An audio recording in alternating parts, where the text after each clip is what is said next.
নমস্কার সবাইকে, আমি অদিতি। আশা করছি তোমরা সবাই খুব ভালো আছো। তো চলো আজকে একটা নতুন আর্ট শেয়ার করি, সেটা হলো ক্রোম আর্ট। প্রথমে বেস কালার হিসেবে আমি হোয়াইট কালারটাকে কিন্তু ভালো করে লাগিয়ে নিয়েছি। লাগিয়ে নেওয়ার পর কিওর করতে হবে, কিওর করার পর ম্যাট কোট ইউজ করতে হবে। আর এই ম্যাট কোটটাও কিন্তু ভালো করে লাগিয়ে নিতে হবে যাতে আমাদের নেলটা ম্যাট সারফেস হয়ে যায়। এরপরে ব্ল্যাক পলিশ দিয়ে কিন্তু একটা রোজ ক্রিয়েট করছি। আর রোজটা তোমরা দেখতে পাচ্ছ যে একটা একটা করে কিন্তু ভালো করে প্যাটেলসগুলো ক্রিয়েট করতে হবে।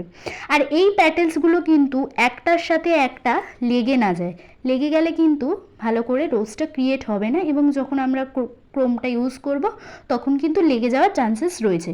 তার জন্য যখন আমরা প্যাটেলসগুলো ইউজ করছি খুব সূক্ষ্ম হাতে আর ভালো করে ইউজ করব যাতে আমাদের একটার সাথে আর একটা কোনোভাবেই লেগে না যায়। দেখতেই পাচ্ছ এখানে একটা দুটো করে তিনটে চারটে করে এরকম আস্তে আস্তে প্যাটেলসগুলো কিন্তু আমি ক্রিয়েট করে নিয়েছি খুব ভালো করে।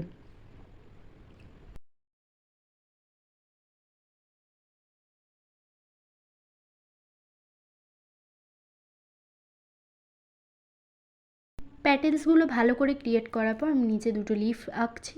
লিফগুলো এঁকে নেওয়ার পর কিন্তু আমাদের ক্রোম ইউজ করতে হবে। ক্রোম ইউজ করে ভালো করে ওটাকে লাগিয়ে নিয়ে আমরা কিন্তু কিওর করে নেব। কিওর করার পর কিন্তু টপ কোট ইউজ করলেই কিন্তু আমাদের আর্ট রেডি। আর তোমরা যদি এরকম সুন্দর সুন্দর আর্ট দেখতে চাও অবশ্যই কিন্তু আমাকে কমেন্টে জানাও আর চ্যানেলটাকে সাবস্ক্রাইব করে দাও।